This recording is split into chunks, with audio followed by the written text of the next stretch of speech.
Une autre question sur la défiance envers la Big Pharma, est-ce qu'on ne devrait pas balayer devant notre porte? Alors, on en a parlé un peu tout à l'heure, déjà, beaucoup, cette défiance qui existe, parce qu'il y a des sujets sur lesquels il faut qu'on fasse plus de pédagogie pour expliquer pourquoi on doit faire des profits, parce que c'est important d'être en bonne santé pour pouvoir financer l'innovation, c'est une de ces questions.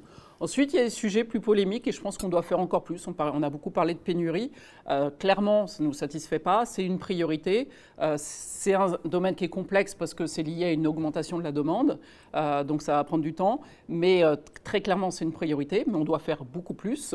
Et puis ensuite, je pense que c'est important de rappeler aussi tout ce qui est fait quand même depuis des années. Moi, ça fait 22 ans que je travaille dans l'industrie pharmaceutique.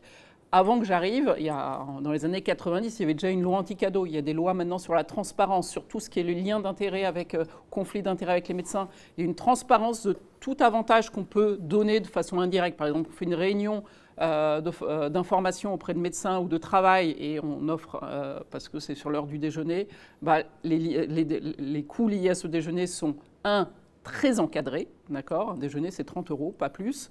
Et puis deuxièmement, tous ce genre d'avantages sont déclarés sur une plateforme qui s'appelle transparence.santé.gouv, vous pouvez aller voir, et l'ensemble de ces avantages sont déclarés. Donc il y a un effort de transparence et on est un domaine qui est extrêmement contraint et régulé par les pouvoirs publics également.